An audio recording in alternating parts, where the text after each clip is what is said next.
Welcome back to tasty bud kitchen. உங்களுக்கு இன்றைக்கி tasty but கிச்சனில் வளமையை போல தான் கொஞ்சம் ஸ்பெஷலாக தான் செஞ்சு காட்டுவோம். ஒரு டிஷ் ஒன்று வந்திருக்கிறேன். நார்மலாகவே டேஸ்டி பட் கிச்சனில் எப்போவும் சாதாரணமான எல்லாரும் செய்கிற நார்மல் டிஷ்ஷும் நாங்கள் செய்கிறதுல கொஞ்சம் வித்தியாசமாக தான் நான் செய்கிறேன். அதுபோல் இன்றைக்கும் ஒரு வித்தியாசமான டிஷ் அதாவது இந்த மாதிரி சூட மீன் என்று சொல்லுவாங்க. சின்ன சூட மீன் சார்டின் என்று சொல்லி இங்கிலீஷில் சொல்லுவாங்க. இந்த மீனை தீயல் செஞ்சு காட்ட போகிறேன் நான் உங்களுக்கு.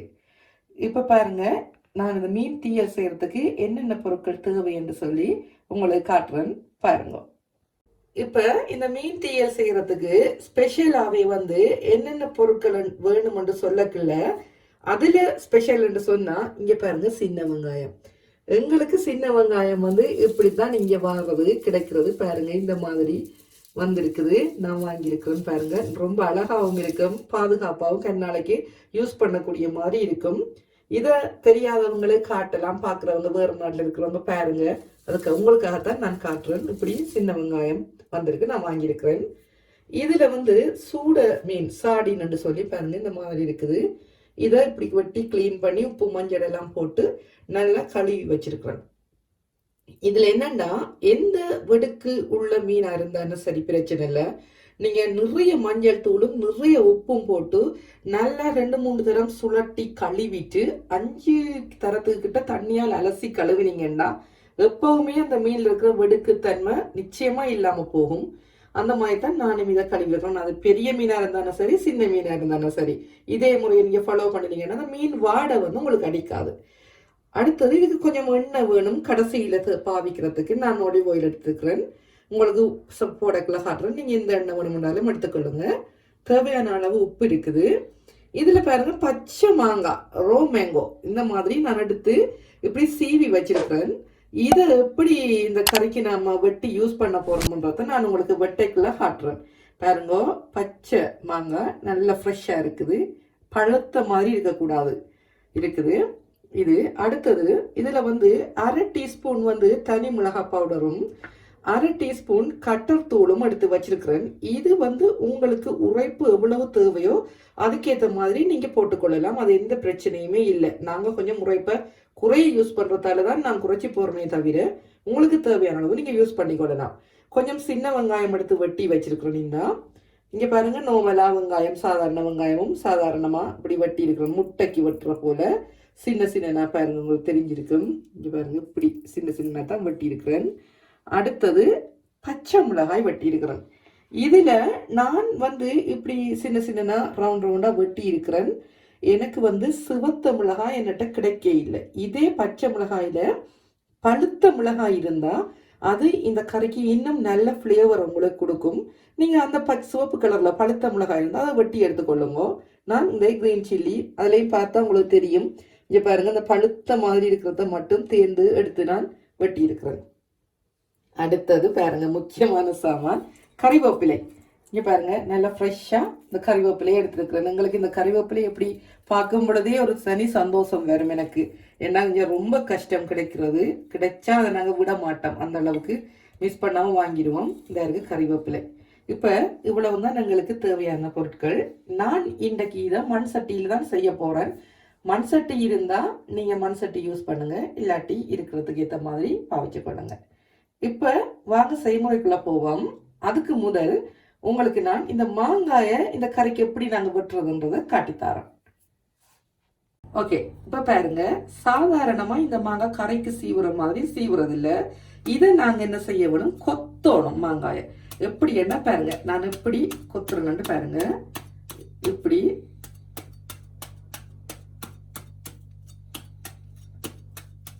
இப்படி செஞ்சுட்டு இந்த கத்தியால பாத்தீங்கன்னா இங்க பாருங்க, இந்த மாங்காய் இந்த மாதிரி வரும். இப்ப கிரைண்டர்லயும் நீங்க துண்டு துண்டா போட்டு இப்படி வெட்டி எடுக்கலாம். ஆனா இதுதான் பழைய காலத்துல இருந்தே இப்படி முறையில நாங்க இந்த மாங்காயை செஞ்சு வரத்தால நான் அந்த ஒரு இதுக்காக உங்களுக்கு காட்டித்தரோம். பாருங்க, இந்த மாதிரி நாங்க கொத்தி எடுக்கிறதுன்னு சொல்லுவோம். நாங்க பாத்தீங்கன்னா தெரியும் எப்படி வந்திருக்குதுன்னு. இப்படி இப்படி வந்திருக்கு. ஆகையும் சின்னனாவும் இல்லாம ஆகையும் பெருசாவும் இல்லாம இந்த மாங்காய் வர வேணும். பாருங்க, நான் உங்களுக்கு திருப்பி செஞ்சு காட்டுறேன். இப்படி கத்தி எடுத்துட்டு இப்படி இப்படி நல்லா எல்லா பக்கமும் படக்கூடிய மாதிரி இப்படி நல்லா போட்டு கொத்திட்டு திருப்பி அந்த பகுதியை இப்படி கத்தியால் வெட்டி எடுத்தீங்கன்னா பாருங்க சரியான அளவுக்கு உங்களுக்கு வரும்.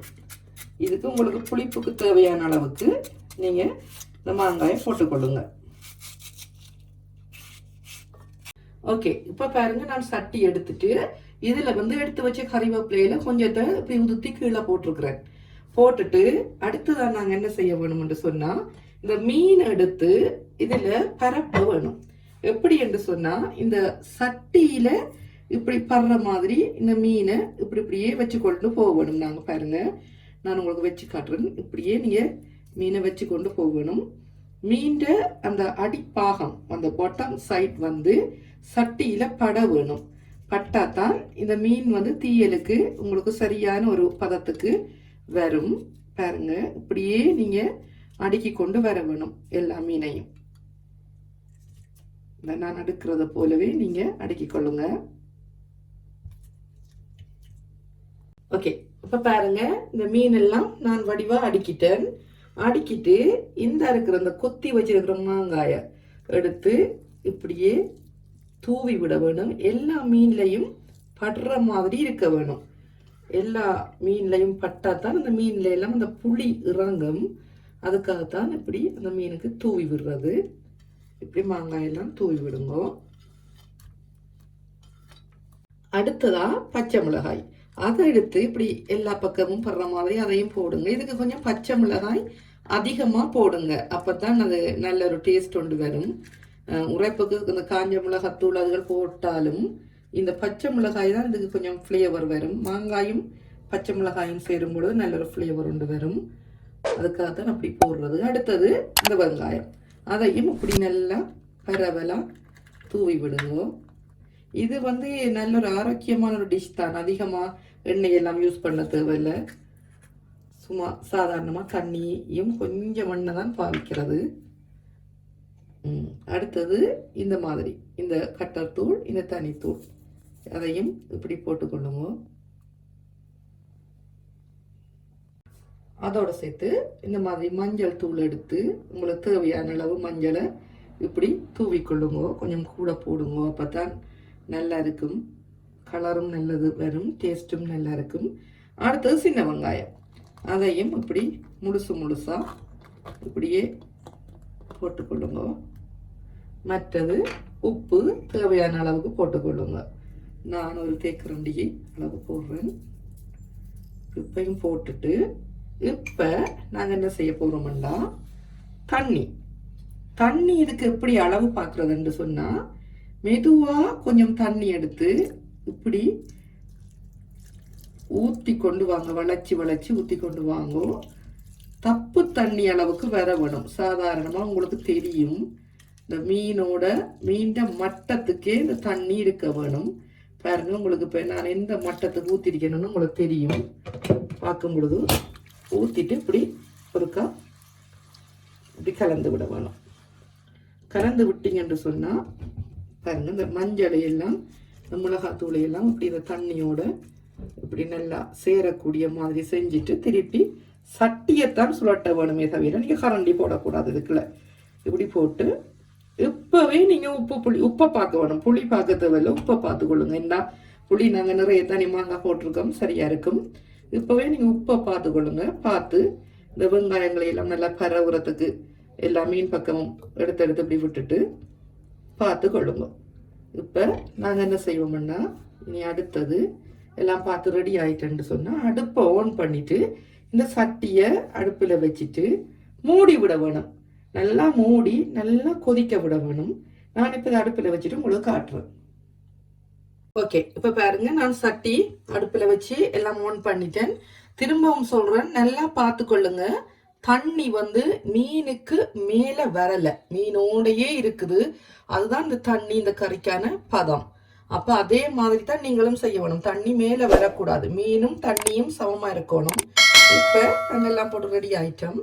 நான் இதை மூடுறேன் பாருங்க. இப்படி மூடிட்டு இதை நல்லா கொதிச்சு இந்த தண்ணி வத்தும் அளவுக்கு நாங்கள் விட வேணும். நல்லா தண்ணி வத்தி வறண்டது தன்மை வரக்குல நான் உங்களுக்கு காட்டுறேன். நான் சொல்றேன் இந்த இதுக்கு வந்து சரி எனக்கு எத்தனை நிமிஷம் தேவைப்பட்டுச்சுன்றதை நான் பார்த்துட்டு டைமை பார்த்துட்டு உங்களுக்கு சொல்றேன். ஓகே, அப்போ நான் உங்களுக்கு காட்டும் பொழுது உங்களுக்கு கொஞ்சம் ஈஸியாக இருக்கும் டைம் சொன்னேன்னு சொன்னால். அது சில வேளையில் இன்னும் ஒரு விஷயம் இருக்குது, நெருப்பு எங்களோட அடுப்பை பொறுத்தும் அது தண்ணி வத்துற டைமிங் வேறுபடும். இருந்தாலும் நான் உங்களுக்கு ஓரளவுக்கு அன்னளவாக இருக்கிறதுக்காக சொல்கிறேன். பாருங்க, இதே மாதிரி அடுப்பு ஓன் பண்ணிட்டு வச்சிருக்கிறேன்னு பெரிய எல்லாம் வத்துன அப்புறம் காட்டுறேன். ஓகே, இப்போ பாருங்க சரியா 5 நிமிஷம் ஆயிட்டு நான் இந்த மூடியை திறந்து காட்டுறேன். பாருங்க இந்த மாதிரி இருக்குது. இப்போ இந்த நேரத்தில் நாங்கள் என்ன செய்வோம், இந்த சட்டியை பிடிச்சி இப்படி நல்லா அதை மிக்ஸ் பண்ணி விடணும். கரண்டி போடக்கூடாது. இந்த மாதிரி செஞ்சுட்டு இப்போ திருப்பி இதை அப்படியே கொஞ்சம் மூடி விடுவோம். மீன் அவியறதுக்காகத்தான் நாங்கள் அப்படி மூடி விடுறது. இதில் வந்து என்னென்னு சொன்னால், இப்போ எங்களுக்கு வந்து இந்த மீன் தீயல் நல்ல கிறிஸ்பி மாதிரி வரணும்ன்றதுக்காக நான் இப்படி செய்கிறேன். இது உங்களுக்கு இந்த மீன் தீயல் வந்து இந்த மீன் வந்து முழுசா கொஞ்சம் சாஃப்டாக வர வேணும்னு சொன்னால் ஆரம்பத்திலேயே நீங்கள் என்ன செய்யலாம்னு சொன்னால், நான் இந்த சட்டியில் கறிவேப்பிலையை முதல் போட்டுட்டு மீன் அடுக்கினேன் தானே, அதுக்கு முதல்ல கறிவேப்பிலையை போட்டுட்டு வெங்காயத்தை பரப்பி விட்டுட்டு அதுக்கு மேலே நீங்கள் மீன் அடுக்கி கொள்ளலாம். அப்படி அடுக்கிறீங்கன்னு சொன்னால் உங்களுக்கு இந்த மீன் வந்து கிறிஸ்பினஸ் இல்லாமல் நல்ல சாஃப்டாக இருக்கும். இப்போ எங்கட வீட்டாக்களுக்கு வந்து கிறிஸ்பினஸ் இருக்கணும்ன்றதுக்காக தான் நான் அந்த மீன் சட்டியில் பட்டு அந்த நல்ல ஒரு மொறுமொறுப்பு தன்மை வரணும்ன்றதுக்காக தான் நான் வெங்காயத்தை மேலால போட்டிருக்கிறேன். அது உங்களுக்கு பிடிச்ச மாதிரி நீங்கள் செஞ்சு கொள்ளுங்க.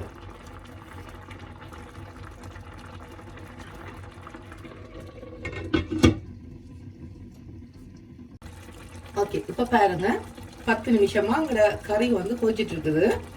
நான் உங்களுக்கு ஒரு சும்மா உதாரணத்துக்கு காட்டுறதுக்காக தான் இந்த ஸ்பூன் எடுத்தேன். பாருங்க, இந்த மாதிரி மீன் வந்து நல்லா அவிஞ்சிட்டு, அப்போ எங்களுக்கு மீன் அவிஞ்சது தான் தேவை.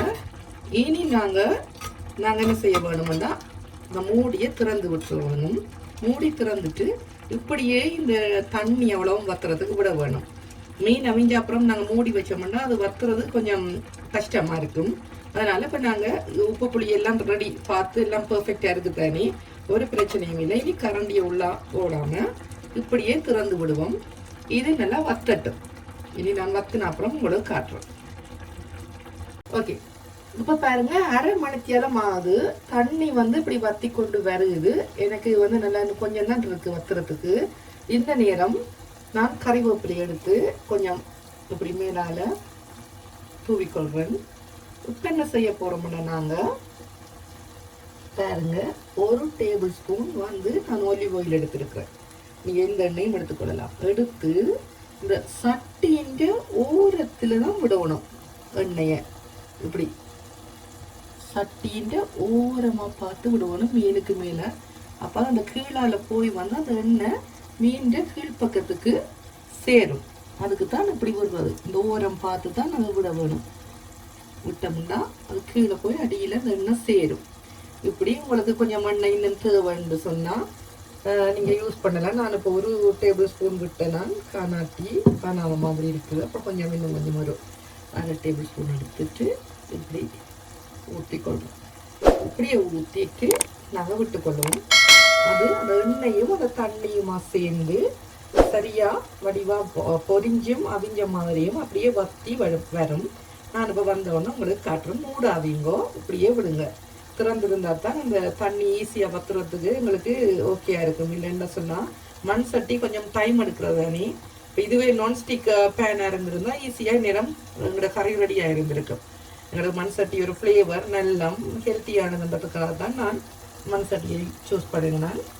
இன்னும் கொஞ்சம் நேரத்தாலும் உங்களுக்கு காட்டுறேன். பாருங்க. ஓகே, இப்போ பாருங்க, மீனுக்கு வந்து தண்ணி எல்லாம் வற்றி அந்த எண்ணெயோட சேர்ந்து அழகா தேவையான அளவுக்கு இந்த பொரிஞ்ச மாதிரி வருது. இந்த ஓரம் எல்லாம் பார்த்தீங்கன்னா உங்களுக்கு விளங்கும். இந்த மாதிரி ப்ரௌன் கலராக வருது. வந்தால் உங்களுக்கு நினைச்சு கொள்ளுங்க அது வந்து பதமாக இருக்குதுன்னு சொல்லி. இப்போ என்னென்னு சொல்லி சொன்னால், நீங்கள் வந்து இப்போ இதுக்கு நான் மாங்காய் போட்டேன்னா, நீங்கள் மாங்காய் கிடைக்காத பட்சத்தில் நீங்கள் புளியம்பழம் யூஸ் பண்ணி கொள்ளலாம். அது பிரச்சனை இல்லை. பச்சை மிளகாய்க்கு மாங்காய் நல்லா இருக்கும். புளியம்பழம் போடக்குள்ள கொஞ்சம் செத்தல் மிளகாயை கூட போட்டிங்கன்னா அதில் டேஸ்ட் வரும். பாருங்க, உங்களுக்கு நான் மீன் எடுத்து காட்டுறேன். நீங்கள் பாருங்கள் இப்படி வந்துருக்குது. நீங்கள் பாருங்கள் பொரிஞ்ச மாதிரி இப்படி தான் வர வேணும் இந்த மீன். இப்படி சரியான பழத்துக்கு நாங்கள் எடுத்துருக்குறோம். இது பாருங்கள், நல்ல எண்ணெய், அந்த விட்ட எண்ணெயும் மீன் எண்ணெய் எல்லாம் சேர்ந்து நல்ல ஒரு இதுக்கு வந்திருக்குது. உங்களோட பதத்துக்கு சரியாக வந்துட்டுது. நீங்களும் இதே மாதிரி செஞ்சு பாருங்க. மற்றது, இந்த சேனலை நீங்கள் பார்த்துட்டு இந்த வீடியோவை பார்த்து ஃபுல்லாக பார்த்தீங்கன்னா தான் ட்ரை பண்ணுறதுக்கு அது ஈஸியாக இருக்கும். ஃபுல்லாக வீடியோவை பார்த்துட்டு லைக் பண்ணுங்கள், ஷேர் பண்ணுங்கள். மறக்காமல் டேஸ்டி பட் சேனலை சப்ஸ்கிரைப் பண்ணுங்கள். வீடியோவை மட்டும் பார்த்துட்டு விடாதீங்க, சப்ஸ்கிரைப் பண்ணிவிட்டு பாருங்கள். அதுதான் நீங்கள் எனக்கு கொடுக்குற ஒரு ஆதரவாக இருக்கும். திரும்ப நான் உங்களுக்கு இதை எடுத்து டிஷ் அவுட் பண்ணிவிட்டு இந்த தீயலை நான் காட்டுறேன். ஓகே ஃப்ரெண்ட்ஸ், இப்போ பாருங்க, எங்களோட சுவையான அழகான மீன் தீயல் வந்து சூட மீன் தீயல் வந்து ரெடி ஆயிட்டுது. இப்போ பாருங்க, உங்களுக்கு நான் காட்டுறேன். இங்கே பாருங்க எந்த மாதிரி இப்படி வந்திருக்கு. இந்த மீன் கீழ்ப்பக்கம் நாங்கள் வச்சு அந்த சட்டியில் வச்சு அடியில் வைக்கும் பொழுது இப்படி பார்த்தீங்கன்னா தெரியும், பொரிஞ்ச மாதிரி நல்ல ஒரு ஒரு சாப்பிட்றதுக்கு ஒரு டேஸ்டியாகவும் லைட்டான ஒரு கிறிஸ்பினஸ் தன்மையோடு இருக்கும். இதை நீங்கள் வடிவாக இந்த வீடியோவை ரெசிபியை ஃபுல்லாக பார்த்து செஞ்சு பாருங்க. எப்படி வந்துச்சுதுன்னு சொல்லி கமெண்ட்ஸில் சொல்லுங்க. உண்மையிலே நல்ல ஒரு வாசத்தோட வெள்ளை சோறுக்கெல்லாம் சாப்பிட்றதுக்கு நல்ல ஒரு டேஸ்டாக இருக்கும். சின்ன வெங்காயம் முடைச்சி வச்சுட்டு சாப்பிட இன்னும் நல்ல ஒரு டேஸ்ட் உங்களுக்கு கிடைக்கும். பாருங்க, செஞ்சு பார்த்துட்டு எனக்கு சொல்லுங்களேன் எப்படி இருக்குன்னு சொல்லி. இந்த வீடியோ பிடிச்சிருந்தா லைக் பண்ணுங்க, ஷேர் பண்ணுங்க. மறக்காம டேஸ்டி பட் சேனலை சப்ஸ்கிரைப் பண்ணி உங்களோட ஆதரவை உங்களோட சேனல் வளர்றதுக்கு நீங்க தாங்க. திரும்பவுமா ஒரு புதிய டிஷோட உங்களை அனைவரையும் சந்திக்கிறேன். அது வரைக்கும் டேஸ்டி பட்டின் அன்பு வணக்கங்கள். நன்றி.